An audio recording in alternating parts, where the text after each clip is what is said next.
Oui, le débat sur cette délibération fait suite au débat que nous avons pu avoir sur la question du premier degré, puisque les attaques gouvernementales sont également en cohérence. Nous disions hier que l'école était cassée de toutes parts, et il en va de même pour les collèges. Hier, nous avons pu voir qu'il y avait sur Paris 29 fermetures de classes en école maternelle, 51 fermetures de classes en élémentaire.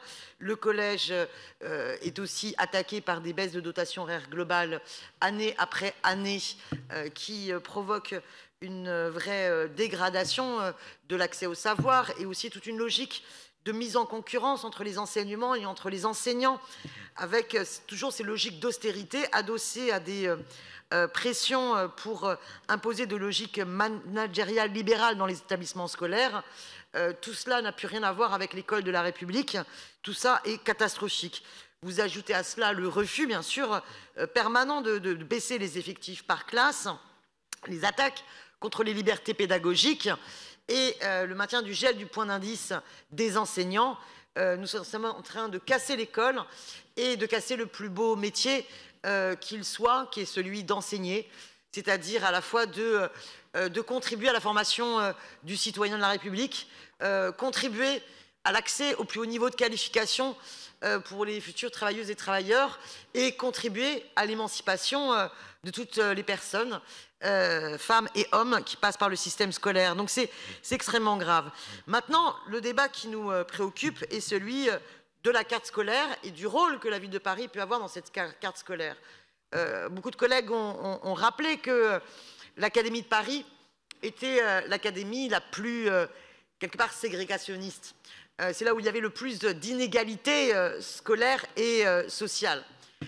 Mais ces inégalités que l'on retrouve à l'école et qu'on retrouve dans les cartes scolaires est hélas le reflet des inégalités territoriales et du fait qu'à Paris, la mixité sociale, arrondissement par arrondissement, est un échec total.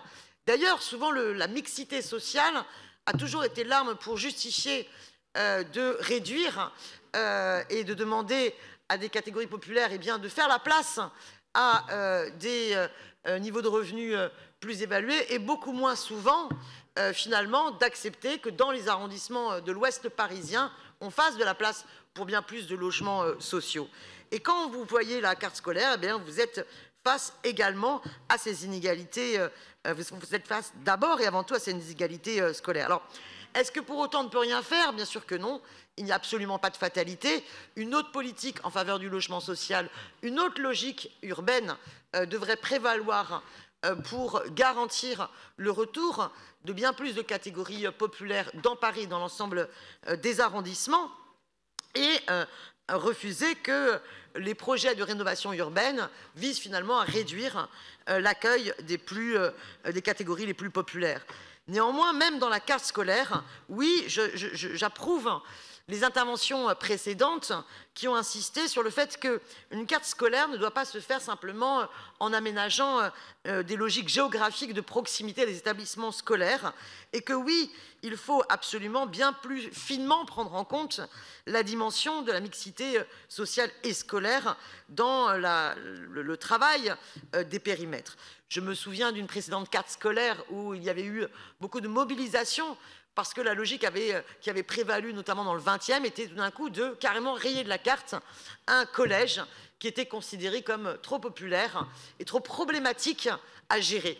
Vous imaginez le mépris de classe que les familles dont les enfants fréquentaient ce collège ont pu recevoir et leur détermination à payer pour faire plier la mairie de Paris et la mairie du 20e pour qu'elle abandonne ce projet de fermeture du collège Jean Perrin.